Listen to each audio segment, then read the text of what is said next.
जिसकी जितनी भागीदारी उसकी उतनी हिस्सेदारी, इसका शोर जमकर हो रहा है आजकल। सिर्फ बिहार में नहीं, बिहार से लेकर समूचे हिंदुस्तान में। और कांग्रेस के जो सुपरस्टार लीडर हैं राहुल गांधी, वो लगातार इसके बारे में बातें करते रहे हैं। लेकिन क्या इसमें मुसलमानों की भी कोई हिस्सेदारी होगी या क्या उनकी भी कोई हिस्सेदारी है? ये कितना अफसाना है और कितनी हकीकत, इसके बारे में हम आज बात करेंगे। तो साथियों, सलाम, नमस्ते, सत श्री अकाल और जय भीम, जोहार। दोस्तों, हम सभी जानते हैं, या जो नए लोग नहीं जानते होंगे तो उन्हें बता दूं कि काफ़ी दिनों तक कांग्रेस का कोर वोट जो रहा है वो दलित, मुस्लिम और ब्राह्मणों का रहा है। लेकिन कुछ ऐसी परिस्थितियां हुई कि धीरे धीरे दलित वोट और मुस्लिम वोट जो है कांग्रेस से छिटक कर अलग अलग छत्रपों यानी क्षेत्रीय दलों के हिस्से में जाते रहे और ब्राह्मण वोट जो है वो भाजपा की झोली में चला गया। ये अब आज का सिनेरियो है। लेकिन इधर क्या हो गया है कि मुसलमान जो है काफ़ी दीवाने हैं कांग्रेस को लेकर। दरअसल हुआ ऐसा दोस्तों कि राहुल गांधी ने जब से भारत जोड़ो यात्रा की शुरुआत की और जहाँ जहाँ वो गए तो माइनॉरिटी के जो लोग थे उसमें खास करके बड़ा तबका मुसलमानों का वो शामिल हुआ और इसका असर कर्नाटक का विधानसभा में जमकर दिखा। वहाँ झोली भर भर कर मुसलमानों ने कांग्रेस को वोट दिए और यही वजह है कांग्रेस को लेकर मुसलमानों का मोहित होना, लहालोट हो जाना। लेकिन साथियों, ताली तो दोनों हाथ से बजती है। हम ये जानेंगे कि कांग्रेस भी कितना मुसलमानों को लेकर उत्साहित है, लहालोट है या मोहित है, या कांग्रेस ने मुसलमानों को आखिर दिया क्या है कि उत्साह जो है मुसलमानों का बढ़ा हुआ है। एक ऐतिहासिक सच है दोस्तों कि अगर जम्मू कश्मीर को छोड़ दिया जाए तो देश को 6 मुख्यमंत्री, मुस्लिम मुख्यमंत्री कांग्रेस ने दिए। अब्दुल रहमान अंतुले हैं, सईदा अनवर तैमूर हैं, इमाम फारूक साहब हैं, कई नाम हैं। मैं आपको सिलसिलेवार अभी बताता हूँ। सबसे पहला नाम आता है बरकतुल्लाह खां का। कांग्रेस ने उन्हें राजस्थान का मुख्यमंत्री बनाया। उसके बाद नाम आता है अब्दुल गफूर, समाजवादी लीडर। कांग्रेस ने बिहार का उन्हें मुख्यमंत्री बनाया। इनके अलावा कांग्रेस ने ही एम हसन फारूक को पांडिचेरी का, मोहम्मद अलीमुद्दीन को मणिपुर, AR अंतुले महाराष्ट्र और सईदा अनवर तैमूर को असम का मुख्यमंत्री बनाया था। और कांग्रेस के ही दौर में कई स्टेट के राज्यपाल मुसलमान हुए। लेकिन आज तस्वीर क्या है? कर्नाटक चुनाव की जमकर चर्चा होती है। मैंने पहले भी जिक्र किया आपको, पिछली विधानसभा में सिर्फ 7 मुस्लिम विधायक कर्नाटक में थे और इस ताज़ा चुनाव के बाद उनकी संख्या 9 हो गई। यानी कि वर्तमान कर्नाटक विधानसभा में 9 मुस्लिम विधायक हैं और इनकी आबादी जानते हैं आप कितनी है? 12.7% कर्नाटक में मुस्लिम आबादी। अच्छा, और हाँ, एक बात और बता दूं, ये जो 9 विधायक हैं ये सारे कांग्रेस से जीत कर आए हैं। तब आबादी 12% से अधिक और विधायक कितने? 9। तो क्या जनसंख्या के अनुपात में इनका प्रतिनिधित्व है मुसलमानों का? जानकार बताते हैं कि कम से कम 26 से 28 मुस्लिम विधायक होने चाहिए। तो यहां कांग्रेस ने आपको क्या दिया? आपने तो वोट दिए, जम कर दिए। हालांकि कुछ निर्णय कांग्रेस सरकार ने बहुत अच्छे लिए हैं, माइनॉरिटी के फेवर में भी है, बड़ी मानवाधिकार के फेवर में है कई निर्णय। सिर्फ माइनॉरिटी नहीं कहा जाना चाहिए, दलित हैं, OBC हैं और माइनॉरिटी के जो दूसरे तबके हैं मुसलमान के अलावा, उनके लिए भी अच्छे निर्णय लिए हैं, इसमें दो मत नहीं है। लेकिन सवाल और भी कांग्रेस से पूछे जाते हैं। जैसे कि राहुल गांधी मणिपुर गए, लोग सवाल पूछते हैं कि आप मेवात क्यों नहीं गए। लोग सवाल करते हैं कि मॉब लिंचिंग की कई घटनाएं हो गई। प्रियंका गांधी, दलित जो पीड़ित परिवार रहा इस मामले में और भी कई मामले में, तो वहां प्रियंका गांधी चली जाती। लेकिन मॉब लिंचिंग के शिकार मुसलमान बड़ी संख्या में हुए, वहां राहुल गांधी या प्रियंका गांधी क्यों नहीं जाती। लेकिन साथियों, आज हम आपको वो कहानी बताएंगे कि आप हैरान रह जाएंगे। आप जानते हैं कि कई जगह भी विधानसभा चुनाव हो रहे हैं और हम मुसलमानों को कितनी टिकट मिली है वहां। कांग्रेस ने कितने मुस्लिम प्रत्याशी उतारे हैं, रिकॉर्ड प्रत्याशी उतारे हैं। चकित रह जाएंगे आप जानकर साथियों। लेकिन इससे पहले कि मैं ये कहानी बताऊं, आपसे आग्रह है, गुजारिश है कि ये वैकल्पिक मीडिया है, फ्रीडम ऑफ स्पीच का साथ दीजिए। और जीटी रोड लाइव ऐसा ही मंच है, हम चाहते हैं कि आपका साथ मिले। आपका साथ ही हमारी ताकत है, हमारा बल है।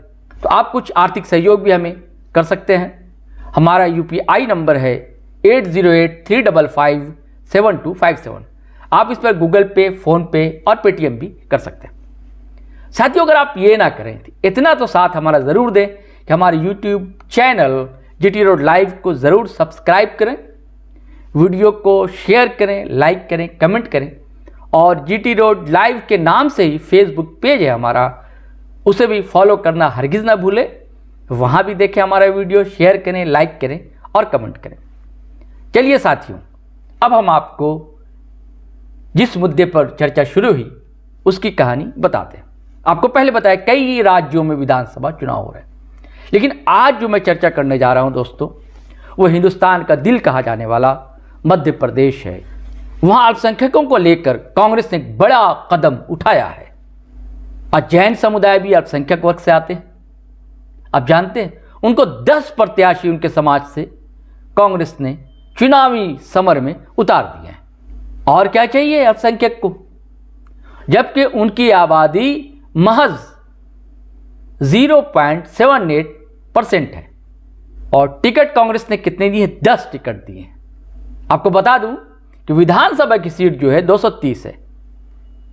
230 विधानसभा की सीट है। इसको अनुपात देखें तो 0.78% आबादी को 4.34% की भागीदारी दी है टिकट वितरण में कांग्रेस ने। अब बात मुसलमानों की। इनकी आबादी सूबे में 6.57% है। अब प्रदेश की करीब 2 दर्जन से अधिक सीटें ऐसी हैं जहां वो किसी को जिताने, किसी को हराने की कुव्वत रखते हैं। यानी कि मुसलमान की वहां अच्छी खासी आबादी है। और इनमें से 1 दर्जन सीट पर तो ऐसा है कि निर्णायक स्थिति में। इनमें इंदौर 1, इंदौर 3, उज्जैन, जबलपुर, खंडवा, रतलाम, जावरा, शाजापुर, मंडला, नीमच, ग्वालियर, महिदपुर, मंदसौर, इंदौर 5, नसरुल्लागंज, इछावर, आष्टा, उज्जैन दक्षिण की सीट के अलावा भोपाल की कई सीटें शामिल हैं। अब ऐसी हालत में भला कांग्रेस अल्पसंख्यक वर्ग के एक बड़े तबके को इग्नोर कैसे कर सकता है? आपको भी लग सकता है ये बात बिल्कुल कि मुसलमान एक बड़ा तबका है। जब 0.78% जो दूसरा अल्पसंख्यक वर्ग है जैन, उसे 10 टिकट कांग्रेस देती है, तो मुसलमान जो कि 6.5% की उनकी आबादी है, तो जाहिर सी बात है उन्हें ज़्यादा टिकट मिलनी चाहिए। और सेकुलर दल है कांग्रेस, भैया डंके के चोट पर वो बात करता है कि हम सेकुलर हैं। साथियों, भोपाल की 2 सीट जो है वो परंपरागत सीट मानी जाती है और कांग्रेस ने वहाँ 2 को टिकट दिए हैं। आरिफ मसूद हैं और आरिफ अकील। लेकिन और कहाँ दिए हैं? धैर्य रखिए साथियों, हम आपको बताएंगे। अब इतना बड़ा अल्पसंख्यक तबका मुसलमान, इतनी बड़ी आबादी, और मैंने आपको बता दिया कितनी दर्जन सीटें भी हैं। लेकिन जानते हैं आप, जो मुस्लिम बहुल सीटें कही जाती हैं, वहां से कांग्रेस ने गैर मुस्लिमों को टिकट दी है। भैया आप टिकट दे दो। और सच यही है दोस्तों कि सिर्फ 2 टिकट दी गई है। 2, सिर्फ 2 मुस्लिम प्रत्याशी कांग्रेस ने उतारे हैं। अगर कांग्रेस टिकट नहीं भी देती तो वो दोनों जीत जाते, इतने ये भी तय। बताइए, ये हकीकत है, फसाना नहीं। मतलब ये भैया तुम्हारी औकात यही है, लेकिन तुम झोली भर भर कर अपनी ही सीट पर उन गैर मुस्लिमों को जरूर जिताओ जो कांग्रेस की टिकट, क्योंकि भैया भाजपा आ जाएगी, ये डर है ना, भाजपा आ जाएगी। और इसी चक्कर में आप जानते हैं अभी भले भाजपा ने एक भी टिकट नहीं दिए, उसे आशा भी नहीं की जाती है भाई, वो कहता भी नहीं, वो तो उनके नेता तो खुलेआम भी कहते हैं कई बार कि हमें मुस्लिम वोट चाहिए भी नहीं। लेकिन नगर निगम का जो चुनाव हुआ था मध्य प्रदेश में, वहाँ भाजपा ने मुस्लिम को टिकट दी और कई जगह मुस्लिम प्रत्याशी जीत कर भी आए। अगर बीबीसी के एक रिपोर्ट को सच माना जाए, उसमें कांग्रेस के वरिष्ठ नेता का हवाले को सच माना जाए, तो दरअसल हुआ क्या कि उन सीटों पर कांग्रेस ने गैर मुस्लिम को टिकट दे दी थी और जो वहाँ जो प्रतिशत था मुसलमानों का अच्छा खासा था, वोटिंग प्रतिशत उन सीटों पर, और भाजपा ने वहाँ पर मुस्लिम प्रत्याशी उतार दिए थे। तो मुसलमानों ने दरअसल भाजपा प्रत्याशी को वोट दिया, वो जीत गए। ये सेक्युलर दल की ये सच्चाई है दोस्तों। अब राजस्थान का पोस्टमार्टम बाद में किया जाएगा। चलिए आगे आगे देखिए होता है क्या।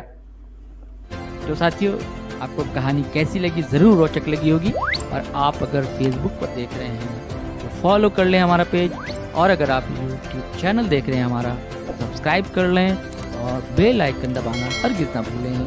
धन्यवाद, शुक्रिया।